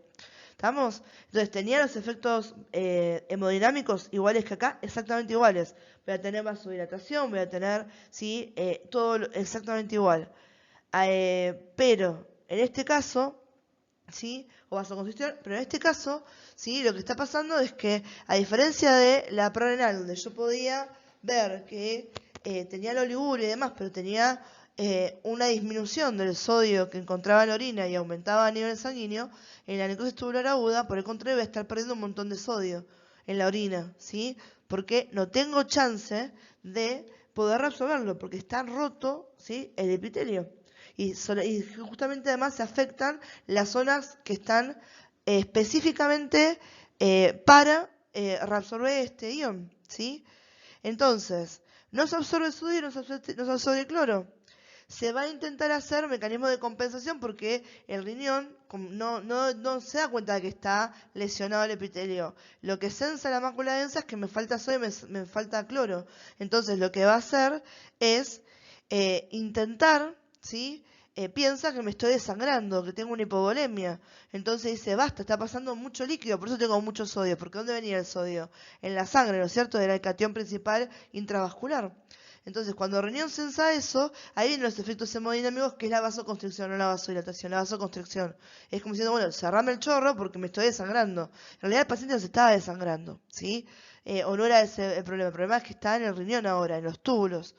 Entonces, tengo ese daño, o sea, tengo la vasoconstricción, disminuye la tasa de filtrado glomerular y tengo oliguria, ¿sí? Porque si no filtra, no genera orina y el paciente, obviamente, o tiene anuria o tiene oliguria. Y después, cuando yo hago el análisis de la orina de ese paciente, voy a ver que en la cantidad de sodio que encuentro en la orina es un montón, ¿sí? Porque por más de que estuvo en marcha este mecanismo compensatorio y se activó el sistema renina angiotensina aldosterona e hice todo lo que podía hacer para intentar reabsorber sodio, la capacidad para hacerlo está afectada, es imposible, entonces pierdo un montón de sodio en la orina. Por eso, cuando ustedes, después veamos la parte, cuando ustedes leen o leyeron la parte que les puse de diagnóstico, y ahora después cuando la podamos ver en detalle, van a ver que un factor de diferenciación entre la necrosis tubular aguda, ¿sí? O sea, insuficiencia intrínseca, ¿sí? La que es renal y la prerrenal tiene que ver con la valoración del sodio o de la fracción de excreción de sodio en la orina, ¿sí? Eso es un determinante que tengo para darme cuenta de que está pasando esto, entre otras cosas, ¿no es cierto? Pero eso es algo interesante para que ya de ahora entender por qué está pasando esto, ¿sí? Y después para que se entienda después qué es lo que está pasando, ¿sí? Tengo obstrucción, ¿sí? Porque se descaman este epitelio, se empiezan a formar unos cilindros epiteliales, ¿sí? Como están viendo acá en la imagen, déjame ver si tengo puesto el puntero o no. Como están viendo acá en la imagen, ¿sí? Esto además me genera una obstrucción. Esta obstrucción me lleva a que aumente la presión que tengo acá, por lo tanto todavía se reduce más la filtración de acá, vasoconstricción, aumento de la presión intraluminal de acá. Obviamente la tasa de filtrado glomerular no tiene chance de no estar afectada, está recontra disminuida, ¿sí? Está disminuida. Después también lo que voy a tener es un pasaje retrógrado transtubular, o sea que voy a tener un edema intersticial. Bien, lo que también me comprime más a los túbulos, o sea que donde la crea me está generando, se retroalimenta y me genera más problemas, así que lo están viendo para acá. ¿Pasa a dónde acá? Hacia la sangre, no, está pasando hacia el intersticio, ¿sí? Eso es lo que me dice acá, pasaje retrógrado transtubular y obstrucción tubular. Y estos cilindros, uno después también los puede ver en la orina, ¿sí? Van a detectar y los miran en la microscopía que ustedes tienen, que van a ver cilindros epiteliales, ¿sí? Y después se vuelven cilindros granulosos marrones, o sea, tiene una pigmentación copada, ¿sí? Entonces, obviamente, por donde lo miren, esto me lleva a una reducción de la tasa de filtrado glomerular. Reduce la tasa de filtrado glomerular, se empiezan a acumular los desechos nitrogenados, ¿sí? en la sangre, ¿sí? Aumenta la urea, tengo azoemia, y además, ¿qué es lo que se empieza a acumular distintivamente en la insuficiencia renal aguda? La creatinina, ¿sí? Entonces, fíjense que todo me lleva a volver a reforzar estos conceptos de diferenciación diagnóstica. Y ya terminando lo que son las causas de la disjuria renal aguda, tenemos a la insuficiencia renal aguda posrenal, ¿sí? Acá lo que tengo es una nefropatía obstructiva, o sea que la etiología radica ¿dónde? En la obstrucción, ¿sí?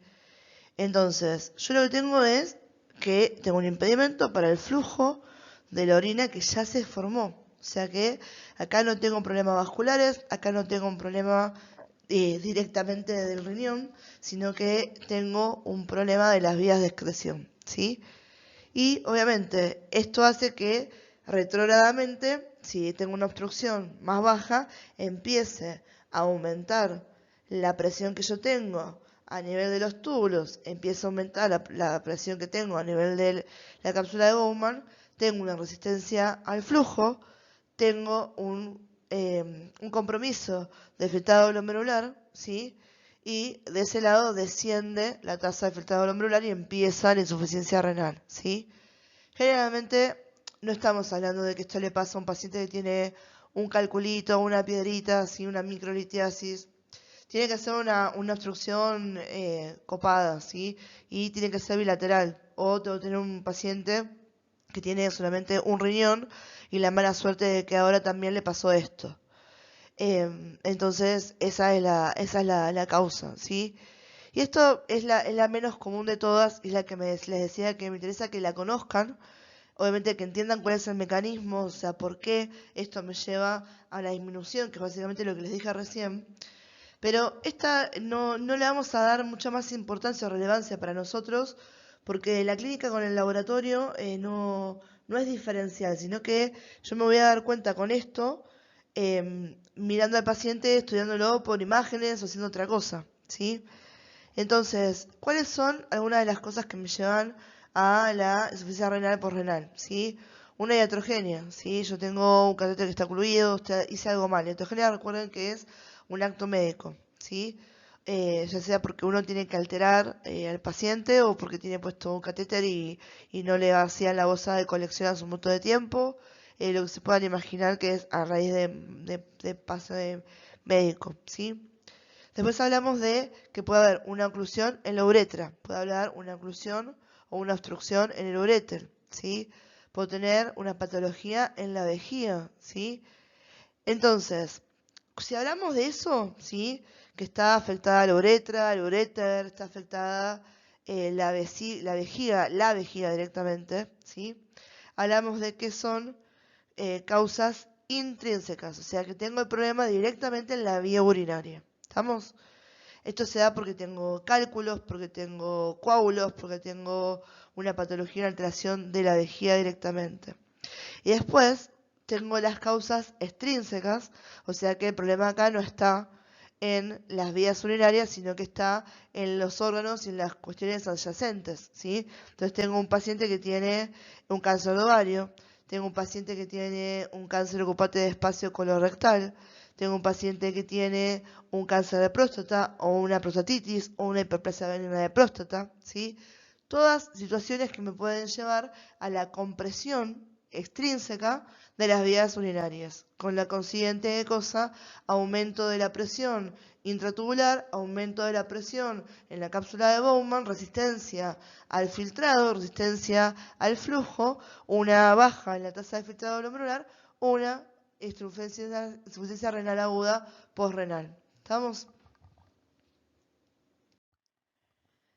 Seguimos ahora con qué sucede cuando la lesión renal del paciente persiste y tengo 3 meses donde el paciente sigue recibiendo lesiones o injuria renal. Ya no puedo hablar de que es un proceso agudo. Si ya tengo 3 meses de que esto sucede, ya es una insuficiencia renal crónica o es una enfermedad renal crónica, ¿sí? Y cuando tengo esto, voy a tener dos cosas que son básicas. Ya la tasa de filtrado glomerular o la fracción de filtrado glomerular o filtrado glomerular va a estar descendido por debajo del 50%, ¿sí? Y si ya hablamos que está por debajo del 35, 25%, ahí ya estamos hablando de un paciente que me arranca para lo que es la enfermedad renal terminal, ¿sí? Termina necesitando diálisis urgente, o se tiene que dializar sí o sí, y termina también necesitando eventualmente un trasplante de riñón y no le queda otra, ¿sí? Fíjense que me está diciendo que es inferior al 60%, ¿sí? O sea que estoy por debajo del 50%, estoy trabajando a media máquina o muchísimo menos, ¿sí? Y además voy a tener alteraciones funcionales y estructurales de riñón, y sí, porque vine dañándolo constantemente. Sabemos que cuando yo tengo daño, el cuerpo intenta repararse, ¿sí? El daño me lleva a la necrosis, que son alteraciones irreparables del parénquima.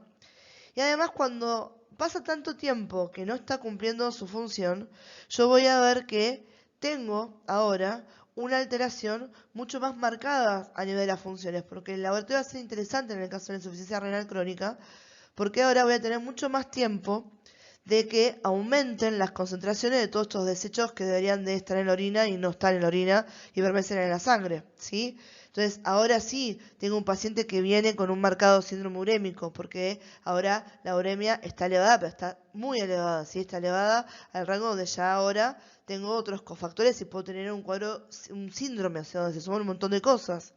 Tengo el paciente que tiene una acidosis metabólica marcada, ¿sí? O sea, bien por debajo de 7.35. Tengo un paciente que empieza a tener hipercalemia, que puede empezar a tener hiperparotidinismo, ¿sí? Porque empieza a perder un montón de fósforo, empieza, ¿sí? A alterarse la reabsorción del calcio, entonces empiezo a intentar a aumentar la producción de la paratormona, para que yo tenga de vuelta reabsorción ósea, ¿sí? Entonces empieza a desencadenarse un montón de cosas. El paciente va a tener anemia, ¿bien? Y cuando lo miro en el laboratorio, ¿sí? O sea, cómo valoro si el paciente tiene estas alteraciones funcionales, ¿sí? En el laboratorio uno va a ver que está manejada, está muy elevada la albuminuria, la proteinuria, ¿sí? Tengo alteraciones del segmento de orina, porque ahora sí está pasando todo lo que no debería pasar y cada vez pasan más cosas, porque cada vez filtra menos cosas o tengo más alterada la arquitectura del riñón, ¿sí? O cada vez me es más difícil que filtre efectivamente el plasma, pero sí están pasando un montón de cosas en la orina que no deberían de suceder. Y después tengo la valoración directa, que es con una biopsia renal, que obviamente yo biopsio, me llevo un pedazo de riñón, lo miro y veo qué está pasando, qué alteración tienen morfológicamente, si está disminuida la corteza, si está aumentado de tamaño, si está hipotrófico, ¿sí? Si le pasa algo a este riñón, y lo puedo ver, pero es invasivo. La otra valoración que puedo hacer, que no es por el laboratorio, pero que también me sirve para ver cómo está el riñón de forma indirecta, es ver si en la imagen, una ecografía renal, una tomografía o demás, está alterado el tamaño o puedo ver una alteración que me hable de este daño sostenido crónico sobre el órgano. Esta diapositiva es la que más me interesa con respecto a la insuficiencia renal crónica, ¿sí? Fíjense en que en algunos casos es parecido a lo que teníamos con la renal aguda, pero como les digo, ahora yo le di mucho más tiempo a que esto progrese, ¿sí? Entonces, atención a esta para que yo lo pueda valorar y entender de vuelta la forma de distinguir los casos clínicos, ¿sí? Una de las alteraciones que tengo es una anemia normocrómica normocítica, o sea que curso una baja de la cantidad de hemoglobina que tiene el paciente, pero el volumen corpuscular medio está normal, o sea, mira el glóbulo rojo está bien, ¿sí? No está alterado en sus capacidades. Lo que va a pasar es que tanto tiempo está alterado el riñón, ¿sí? Que ahora ya es marcada la deficiencia que tengo con respecto a la síntesis de eritropoyetina. O sea que no más estoy teniendo la estimulación para la formación de nuevos glóbulos sanguíneos, ¿sí? De glóbulos rojos. Entonces la cantidad de glóbulos rojos circulantes o el tiempo de vida media de los glóbulos rojos no está como debería de estar en condiciones normales. El paciente está anémico, ¿sí? Recuerden que la anemia, después vamos a ver cuál puede ser la causa, pero siempre cuando es anemia se tiene que hablar sobre la hemoglobina. La hemoglobina es el problema de la anemia. Después vemos por qué tengo esa falla en la hemoglobina, ¿sí? Después tenemos trastornos óseos y minerales, ¿sí? Acá esto, como yo les decía, lo mismo pasa en la insuficiencia renal aguda, pero acá es mucho más marcado, acá sí es distintivo para esto, ¿sí? Voy a tener una hiperfosfatemia, ¿sí? O sea que aumenta la cantidad de fósforo que yo tengo en la sangre, ¿sí? Esto, ¿sí? Cuando yo tengo un gran aumento del fósforo, me impide a mí la absorción del calcio. O sea que no tengo ahora unos valores normales de calcio en sangre. O sea, tengo una hipocalemia, ¿sí? Entonces tengo una hiperfosfatemia y una hipocalemia, ¿sí? Entonces el cuerpo detecta que me falta calcio. Sabemos que el calcio es un ion extremadamente importante para la vida, ¿sí? Ya sabemos que el calcio es el responsable, les nombro las 3 funciones más rápidas de esto, pero hay un montón de funciones más.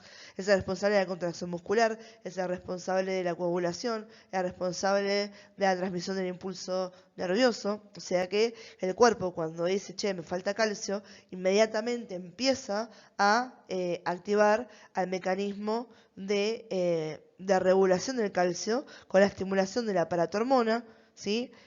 O la hormona de la glándula paratiroides, ¿sí? La PTH, y de esta manera empiezo a tener mayor reabsorción ósea, ¿sí? Recuerden que el esqueleto no servía para almacenar calcio, fósforo y magnesio. Entonces, cuando el cuerpo dice, che, me falta la fracción de calcio biodisponible, que es la que es circulante, anda para tu hormona, estimula a los osteoclastos que hagan mayor reabsorción ósea, que rompan hueso y que empiecen a mandar mucho más calcio a la sangre, ¿sí? Entonces, en esa manera, ¿sí? De forma compensatoria voy a tener, ¿sí? Intentar hacer esto, pero yo le hago el análisis al paciente y tengo una hipocalemia. Y cuando empieza este tema de reabsorción ósea, que además después es como un ciclo vicioso, ¿no es cierto? Porque está bien, tengo un montón de calcio, pero está aumentando también el fósforo, entonces no me deja que lo absorba, entonces lo sigo perdiendo el calcio, ¿sí? Y además ahora tengo el problema de que rompí hueso, para decir una manera, para hacer eso. Empiezo a tener trastornos óseos y minerales. Un paciente que se quiebra, un paciente que tiene osteoporosis, que tiene osteopenia, ¿sí? Tengo un paciente que está hipertenso, ¿sí? Esto tiene que ver con todos los efectos de vasoconstricción y demás que uno está teniendo como forma compensatoria para esto.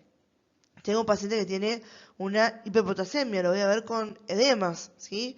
Tengo un paciente que tiene la uremia elevada y era sostenida por tiempo, o sea que ahora tiene un síndrome urémico hemolítico, ¿sí? Un síndrome urémico.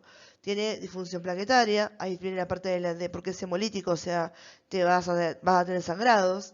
Tiene saliente amoníaco que tiene que es bien característico de esto. Empieza a haber alteración del sensorio porque ya esto empieza a afectar mi sistema nervioso central, ¿sí? Ya empiezo a ver rash cutáneo, empiezo a ver un montón de alteraciones dermatológicas, úlceras, un montón de cosas hinchadas en la boca, la piel seca, ¿sí? Tengo una dislipidemia, ¿sí? Tengo acidosis metabólica, tengo proteinuria, ¿sí? Principalmente de la albúmina y otras proteínas.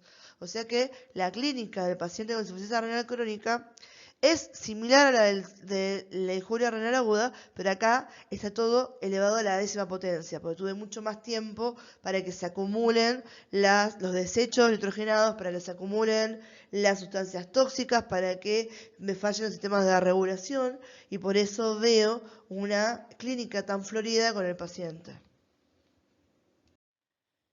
Y para que se entienda, fíjense en que esto está relacionado a qué tan afectada está la función del riñón, ¿sí? Cuando ya está bajando, ¿se acuerdan? Ya cuando está por debajo del 60-50 lo puedo diagnosticar. Generalmente uno habla de que el progreso de esta patología va cuando ya estoy por debajo de 30, debajo de 20, debajo de 10, ¿sí? Entonces, la insuficiencia renal crónica es multifactorial, es progresiva, es irreversible, o sea que ya tengo alteraciones en un montón de lugares, ¿sí? Y muchas veces ya, como esto es irreversible y es progresivo, termino, ¿sí?, con un estado que es irrecuperable. El paciente tiene que hacer una terapia de reemplazo, ¿sí?, un trasplante, o tiene que hacer diálisis completamente todo el tiempo para vivir. Sabemos que la diálisis tiene un límite, ¿sí? Entonces, voy a tener la pérdida de la función renal, ¿sí? En las etapas tempranas yo no distingo todavía muy bien, están más asintomáticos los pacientes y puedo no detectar que tengo ya esta insuficiencia renal y que se está agravando todo esto. Ahora, ya cuando la tasa de filtrado glomerular, ¿sí?, está muy disminuida, ahora sí puedo empezar a valorarla, ¿sí? Entonces, miren cómo está esto relacionado a lo que estamos hablando un ratito recién. Estoy por debajo de los 30 mililitros por minuto, ¿sí? Muy por debajo de los 120 que debería tener el paciente. Disminuye la síntesis de eritropoyetina, tengo las anemias como les estaba comentando. Disminuye a menos de 20, ¿sí? Tengo anorexia, tengo náuseas, vómitos, tengo pérdida de peso, ¿sí? Hay ciertas cosas que no voy a estar reabsorbiendo. No voy a estar reabsorbiendo aminoácidos, estoy reabsorbiendo glucosa que se pierde en la orina, ¿sí? Hay un montón de cosas que están alteradas por este lado. También cuando la tasa baja, ¿sí?, a menos de estos 20, te empieza la hiperfosfatemia, ¿sí? Me lleva a que aumenta la cantidad de fósforo en sangre, me evita la reabsorción del calcio y tengo trastornos óseos. Y cuando yo estoy por debajo de los 10, ¿sí?, ahí empieza la hiperpotasemia y empiezo a tener los edemas de los que estábamos hablando en la diapo pasada. Y algo importante para diagnosticar la enfermedad renal crónica, la insuficiencia renal crónica, es la etiología de base del paciente. Generalmente acá existen comorbilidades importantes y relacionadas. La hipertensión arterial que no se controla, el paciente diabético, ¿sí? Si el paciente ya tiene una glomerulonefritis que es crónica, si tiene una pielonefritis, un riñón poliquístico, si tiene una obstrucción del tracto urinario que no se resolvió. O sea que hay un montón de cosas que me pueden llevar a esto cuando se sostiene por el tiempo, ¿sí? Y las causas principales van a ser lo siguiente. Cuando yo tengo todas estas causas etiológicas, lo que voy a tener es que tengo daño al tejido renal sostenido, por lo tanto empieza a disminuir la cantidad de nefronas que tengo. Cuanto menos nefronas tengo, menos capacidad de realizar las funciones voy a tener. Obviamente voy a entrar en una insuficiencia renal. Voy a tener una disminución individual de cada una de las tasas de filtrado glomerular de las nefronas. O sea, todavía pude conservar el parénquima, pero está alterada la tasa de filtrado glomerular, ¿sí?, en todas mis nefronas, ¿sí? Y cuando estamos perdidos, digamos, tengo una mezcla de las dos cosas. Pierdo un montón de nefronas y encima las que me quedan tienen disminuida su capacidad de hacer filtrado, pues está disminuida la tasa de filtrado glomerular. ¿Estamos? Bien, chicos, les corto acá el video para que no sea tan extenso. Ahora les sigo grabando la segunda parte, pero quería por lo menos poder darles algo del material grabado, por lo de que me siga atrasando. Si logro grabar todo hoy, esto lo voy a escuchar yo sola, va a ser mi video para mí, y ustedes van a tener todo en un solo video entero. Pero bueno, si están escuchando este mensaje, esta diapositiva, quédense tranquilos que la segunda parte ya viene, ¿sí? Por lo menos entiendo que acá tienen la base y les remarqué bastante cuáles son los puntos para diferenciar. Ahora en la segunda parte lo que nos queda en estas últimas diapositivas es refrescar algunos conceptos para tener en cuenta de qué me están hablando, ¿sí? Porque todo el tiempo estamos hablando de tasa de filtrado, de la creatinina, de un montón de cosas. Y después sí vamos a ver de detalle la parte diferenciadora diagnóstica entre crónica y aguda, y en la aguda entre la prorenal y la renal. ¿Sí? Eso es lo más importante a nivel de tener en cuenta. Ustedes en el Power de por sí lo tienen bien marcado para tener en cuenta cuando agarran un caso clínico cuál es la diferencia entre una y la otra. Estamos, pero igualmente quiero explicárselos en detalle para que les quede todo y que no nos quede nada colgado esto y que se entienda. Así que bueno, chicos, los dejo, no los molesto más en este video. Espero que, de vuelta, que no me escuchen esto, no es mi intención tardar en darles esto, pero eh, nada, ustedes ven 1 hora y media de grabación y es mucho más tiempo lo que me tarda a mí y poder hacerlo. Así que, por lo menos, bueno, espero darles este video y ya les grabo la segunda parte. Les mando un beso, de cosas siempre saben que me preguntan.